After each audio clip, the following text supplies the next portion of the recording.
Salutations et bénédictions surabondantes au Salutations et bénédictions surabondantes au nom de Jésus-Christ. Bienvenue à toutes et à tous.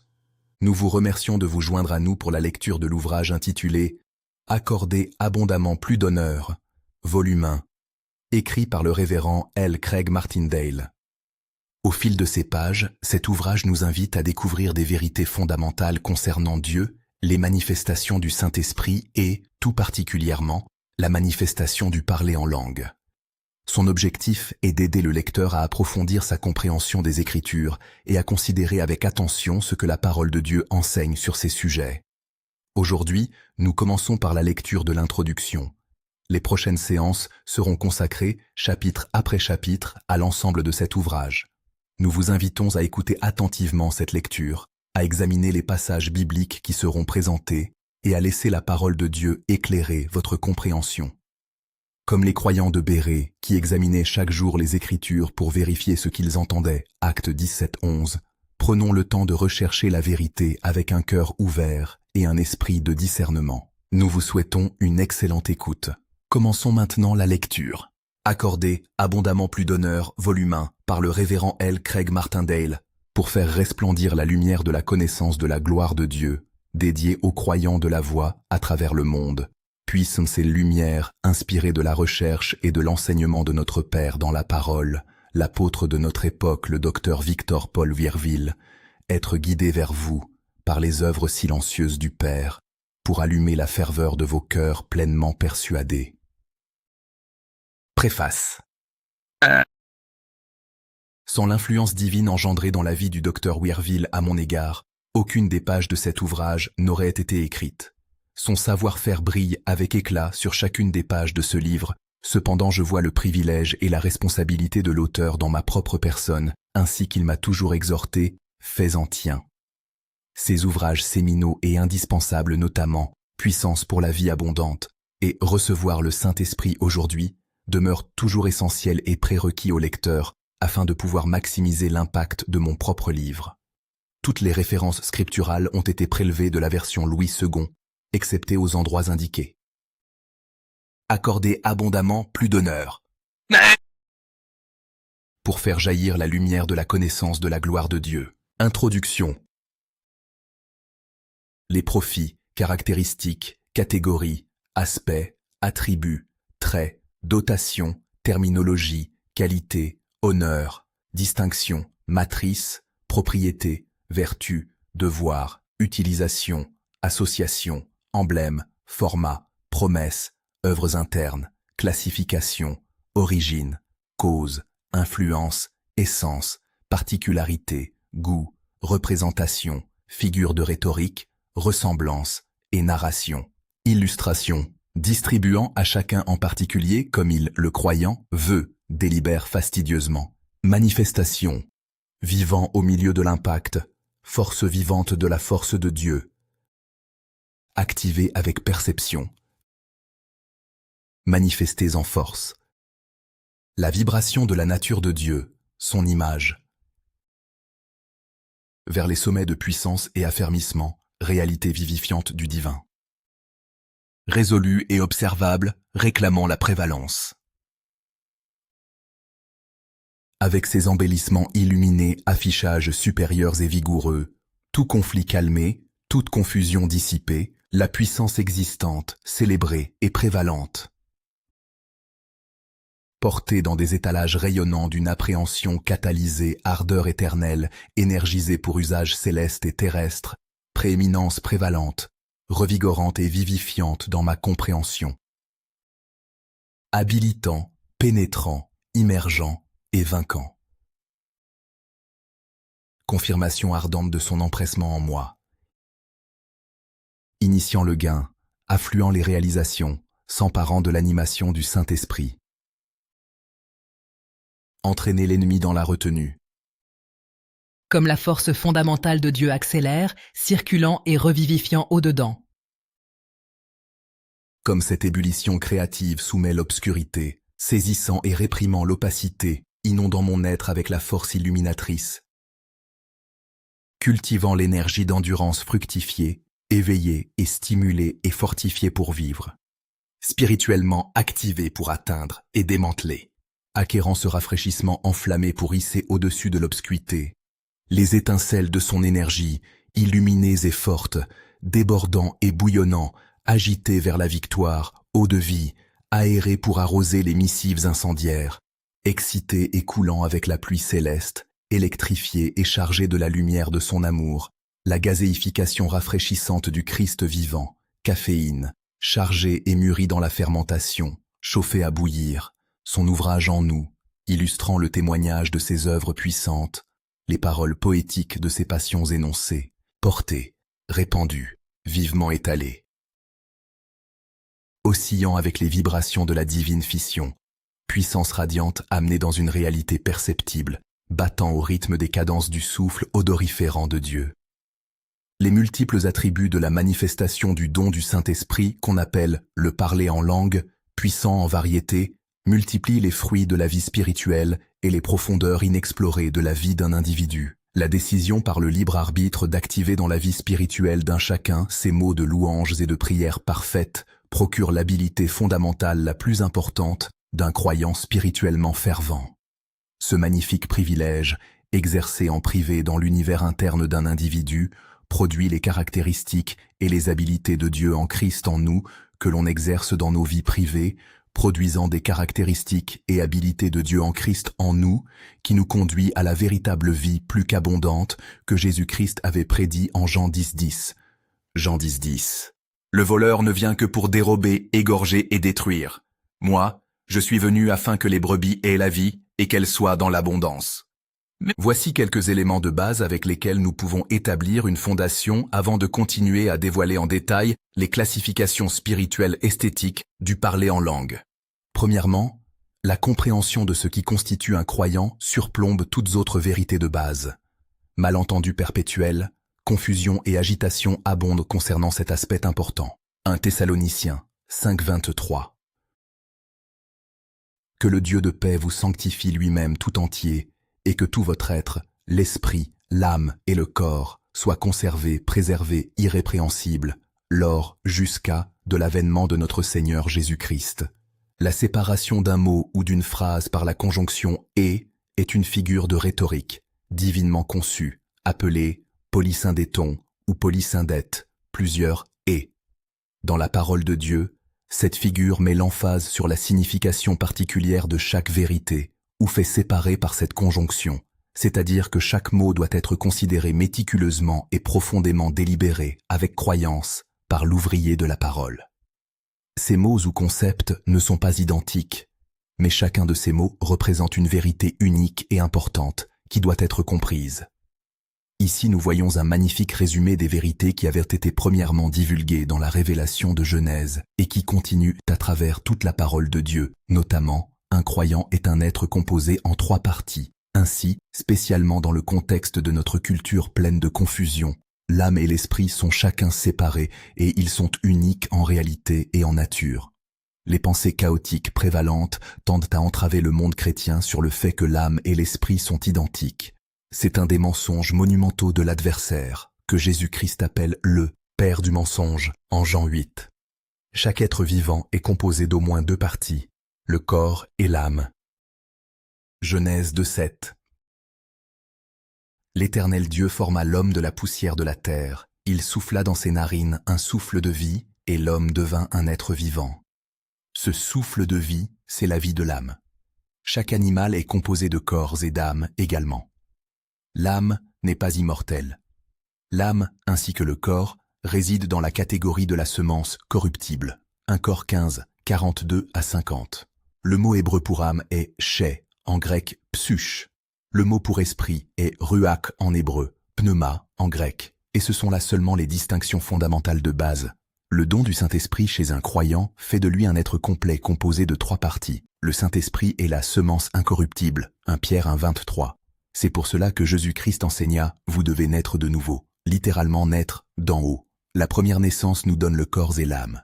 La seconde naissance ne peut venir directement que de Dieu, qui donne l'esprit, le don, faisant ainsi du croyant un être complet de corps, d'âme, d'esprit. Le Saint-Esprit est immortel. Ce n'est pas le cas pour l'âme, ni le corps physique, le matériel de base. La vie de l'âme peut comprendre des vérités éternelles, car l'âme comprend en elle tous les éléments du cœur de cette personne, son intelligence, sa volonté, son engagement, ses émotions, sa personnalité, ses aptitudes et son intelligence. D'autre part, le Saint-Esprit connecte directement Dieu avec l'être humain. Jean 4, 24. Dieu est esprit, et il faut que ceux qui l'adorent en esprit et en vérité, véritablement en esprit. Bien que ces trois réalités de la nature d'un croyant soient entremêlées dans leur fonctionnement, chacune d'elles doit être séparément examinée de manière précise dans notre intelligence. Jean 3, 6. Ce qui est né de la chair est chair, corps et âme, et ce qui est né de l'esprit est esprit. Ici, Jésus-Christ distingue les réalités essentielles de chaque naissance. La première indiquée est issue de l'union d'un père et d'une mère. La deuxième, qui vient d'en haut, est issue directement de notre Père céleste à travers la nouvelle naissance. Romains 10, 9, 10a. Si tu confesses de ta bouche le Seigneur Jésus, et si tu crois dans ton cœur que Dieu l'a ressuscité des morts, tu seras sauvé. Car c'est en croyant du cœur qu'on parvient à la justice, et c'est en confessant de la bouche qu'on parvient au salut, selon ce que dit l'Écriture.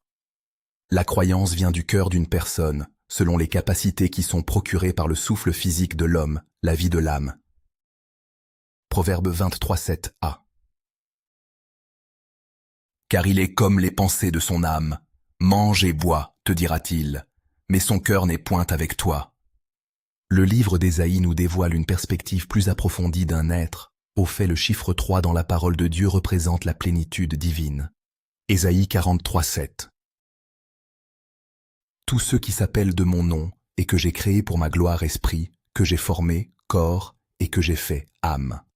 Cette écriture condensée résume de manière magnifique ce que Dieu a dû faire afin de réaliser les trois dimensions associées du livre de Genèse. Il a formé l'être humain de la poussière de la terre. Il a fait la vie de l'âme qui anime le souffle physique. Et il a créé l'esprit intérieur afin de faire l'homme à son image, ce qui est, certainement, l'esprit. Jean 4, 24.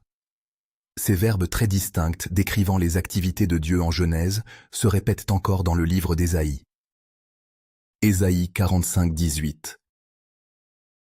Car ainsi parle l'Éternel, le Créateur des cieux, le seul Dieu, qui a formé la terre, qui l'a faite et qui l'a affermie, qui l'a créée pour qu'elle ne fût pas déserte, qui l'a formée pour qu'elle fût habitée. Je suis l'Éternel et il n'y en a point d'autre. Même sous des formes et références variées, les mots former, et faire et créer portent leur propre définition très distincte. Le livre de Ecclésiaste décrit chaque composante, c'est-à-dire le corps et l'âme, et ainsi que l'esprit. Ecclésiaste 3, 20, 21.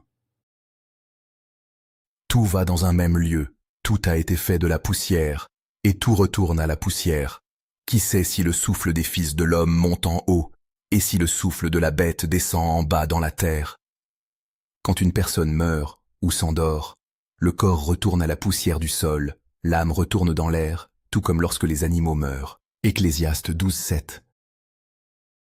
Avant que la poussière retourne à la terre comme elle y était, et que l'esprit retourne à Dieu qui l'a donné, chacun de ces trois éléments retourne à ses origines essentielles, le corps à la terre, l'âme à l'air, et le Saint-Esprit retourne à notre Père céleste. Ces éléments seront parfaitement réunis lors du retour du Christ dans le futur. Il y a une beauté intérieure aux activités harmonieuses du corps, de l'âme et l'esprit. Il y a des distinctions divines à reconnaître et découvrir intérieurement pendant que les yeux de nos intelligences s'illuminent, une poésie symphonique de mélodies qui conflue dans la cohérence harmonieuse intérieure, empruntant une locution de Carlyle. Chaque aspect de la vie doit être alimenté, nourri, édifié, afin que le corps et l'âme et l'esprit puissent prospérer. La nourriture et l'exercice, entre autres choses, alimentent le corps physique. La parole écrite de Dieu, premièrement en toute priorité, alimente l'intelligence et le cœur même de la vie de l'âme. Et alors, qu'est-ce qui édifie directement et spirituellement ce don spirituel interne?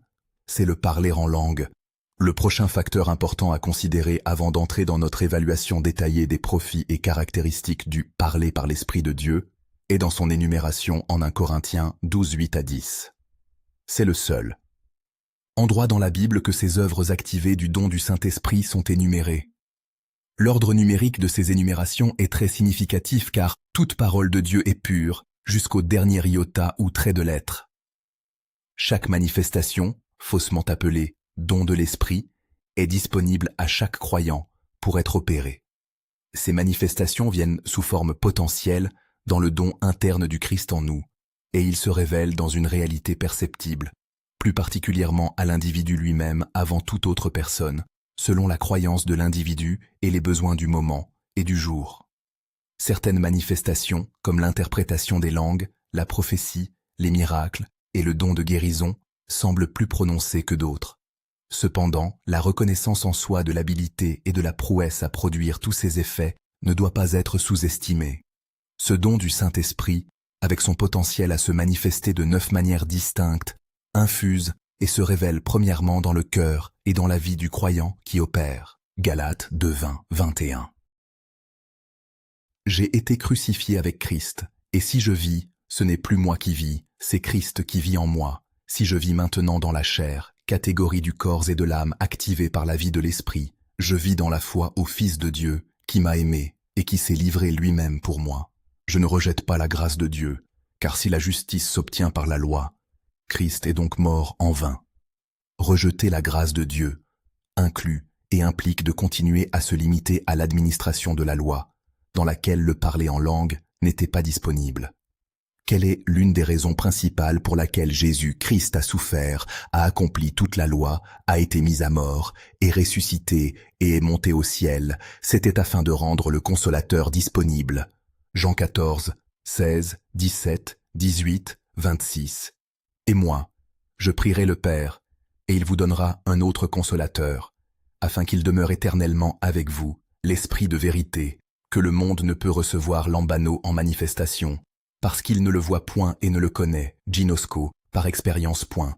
Mais vous, vous le connaissez, car il demeure avec vous, et il sera, encore dans le futur à l'époque, se référant à la Pentecôte, en vous. Je ne vous laisserai pas orphelin, je viendrai à vous, par le don du Saint-Esprit, Christ en vous. Mais le Consolateur, l'Esprit Saint, que le Père enverra en mon nom, vous enseignera toutes choses, et vous rappellera tout ce que je vous ai dit. Les réconforts du Saint-Esprit activés sont nombreux et multiples, peut-être au-delà de toute énumération. Psaume 40, 5. Alors même que notre don aujourd'hui est appelé un gage, une assurance ou un acompte de ce qui est à venir. Éphésiens 1, 14. Puisque maintenant nous ne connaissons qu'en partie. Dans l'énumération des effets produits en 1 Corinthiens 12, on note que les divers genres de langues ou la variété des langues au verset 10 est classée 8e dans la liste. C'est certainement la position idéale dans cette classification sainte. Les réconforts du Consolateur animés par le parler en langue classifient parfaitement cette manifestation à la lumière de la signification biblique du chiffre 8.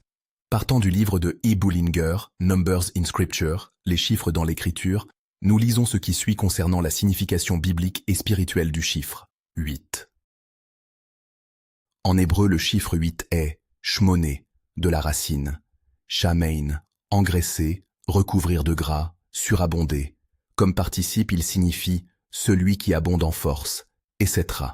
Comme nom, il signifie fertilité superabondante, l'huile, etc. Ainsi donc, numériquement, c'est le chiffre de la superabondance. À l'instar du chiffre 7 qui fut appelé ainsi parce que le 7e jour était le jour d'accomplissement et du repos. Ainsi 8, comme le 8e jour, fut en plus et au-delà de la plénitude parfaite, et fut au fait le premier d'une nouvelle série, ainsi qu'étant le 8e. Alors par conséquent, il représente déjà 2 chiffres en un seul, le premier et le 8e. 8 indique ce qui surabonde ou ce qui rassasie. D'autres termes pour décrire la signification de ce chiffre 8 sont régénération, résurrection, Jésus-Christ déjà ressuscité le premier jour de la semaine, ou transcendant, et autres le 8e. Significations qui émergeront comme nous explorons et découvrons plusieurs des réconforts de cette 8e manifestation énumérée au chapitre 12 de 1 Corinthiens. Renouvellement, revitalisation, 1 Corinthiens 12, 7. Or, à chacun, chaque croyant, la manifestation de l'Esprit est donnée pour l'utilité commune. Cette conjonction « or » établit le contraste distinct du sujet des manifestations avec ce qui précède, c'est-à-dire les affaires spirituelles des versets 4, 5 et 6, diversité de dons, différence d'administration et diversité d'opérations. Alors l'énumération de l'accumulation et des aptitudes de l'esprit aux versets 8, 9 et 10 est clairement établie dans le contexte des manifestations et non des dons, administration ou opérations. Dire que tous ces termes sont synonymes serait une grosse erreur. Est-ce que les termes « former »,« fait »,« créer » sont synonymes, ainsi que Pierre, Jacques, Jean, Joseph, Marie, Jésus, David, Jonathan, Saül, Dieu, Jésus-Christ, Saint-Esprit? Non. La raison pour laquelle manifestation est singulier réside dans le fait qu'il fonctionne en tant qu'unité, tout comme les 9 éléments du fruit de l'esprit en Galates 5, 22 et 23. Le chiffre 9 indique la finalité dans les réalités divines, où le mot final est la plénitude de la parole sur le sujet, ou encore la plénitude des particularités requises et nécessaires. Chaque fruit peut être considéré, compris et vécu dans ses qualités distinctes, à l'instar de chacune des 9 manifestations, ou chacun des effets activés en esprit par la grâce. 1 Corinthiens 12, 22 à 24. Mais bien plutôt, les membres du corps qui paraissent être les plus faibles sont nécessaires, et ceux que nous estimons être les moins honorables du corps, nous les entourons d'un plus grand honneur. Ainsi nos membres les moins honnêtes reçoivent le plus d'honneur, tandis que ceux qui sont honnêtes n'en ont pas besoin. Dieu a disposé le corps de manière à donner plus d'honneur à ceux qui en manquaient. Version Bible amplifiée. Mais au contraire, il y a une nécessité absolue pour les parties du corps qui sont considérées comme les plus faibles. Et les parties du corps que nous considérons comme moins honorables sont celles que nous revêtons d'un honneur précisément supplémentaire. Et nos parties peu convenables, ou qui ne doivent pas être exposées, sont traitées avec bienséance, modestie et décence, tandis que nos parties les plus présentables n'en ont pas besoin. Mais Dieu a ainsi disposé, assemblé, harmonisé et subtilement proportionné les différentes parties du corps tout entier, en accordant un plus grand honneur et une plus riche distinction aux parties qui paraissent inférieures et qui manquent d'importance apparente. Version Lamsa Bible. Mais au contraire, les membres du corps qui sont considérés comme délicats sont nécessaires. Et les membres du corps que nous estimons moins honorables, nous les entourons d'un honneur plus abondant, et les parties qui sont moins convenables, nous les habillons avec plus de soin. Car nos parties les plus présentables n'ont pas besoin d'une telle attention. Mais Dieu a harmonieusement assemblé le corps et a accordé un plus grand honneur au membre qui est inférieur. Le parler en langue est en effet la partie à laquelle Dieu a accordé abondamment plus d'honneur et qu'il a couvert avec plus de soin et placé. Encore plus d'honneur est traité avec sensation, il a couvert avec plus de richesse, et abondamment plus d'honneur d'une nécessité absolue. Le mot « honorable » est défini dans le livre de E. Bullinger, A Critical Lexicon and Concordance, comme silhouette et posture d'élégance, grâce, décor, alors puis silhouette élégante, et posture, bien jouée, modelée, bien formée, honorable, métaphore, convenable. C'est la raison d'être de cette publication, de ce livre. C'est afin de montrer et d'exhiber de manière illustre l'honneur et la posture élégante de cette manifestation du don, qui est considérée par la plupart comme étant plus faible, moins honorable, comme cette partie qui manque. Cette manifestation du Saint-Esprit qui a été la plus calomniée, ignorée, diffamée, ridiculisée, mal comprise, disgraciée. En effet, avec un cœur honnête et humble envers et pour la vérité de la parole de Dieu droitement divisée, par sa grâce et sa miséricorde, nous devrions voir que du point de vue de Dieu, nous devrions accorder abondamment plus d'honneur envers cette manifestation la plus versatile. C'est un commandement du Seigneur à l'entièreté ensemble du corps de l'Église véritable de Dieu. La manifestation de la puissance d'en haut, appelée diversité des langues, émerge comme la plus importante des tous les effets produits du Saint-Esprit que quiconque peut manifester dans cette vie. Ecclésiaste 12, 13, CF 2, 12, 15. Écoutons la fin du discours. Crains, amour, respect, Dieu, et observe ses commandements. C'est là ce que doit faire tout homme. Jean 4, 23, 24. Mais l'heure, temps spécifique, époque, vient, et elle est déjà venue, où les vrais, réels, véritables adorateurs adoreront le Père en esprit et en vérité, véritablement par l'Esprit. Car ce sont là les adorateurs que le Père demande. Dieu est esprit, et il faut que ceux qui l'adorent en esprit et en vérité, véritablement par l'Esprit.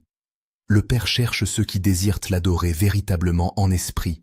C'est lui qui sonde les cœurs, qui rassasie les cœurs affamés de ceux qui veulent vraiment accomplir cette prophétie de Jésus-Christ dans leur propre vie. Ces versets s'inscrivent logiquement dans notre échange sur les spécificités ou l'honneur accordé concernant cette manifestation la plus ignorée.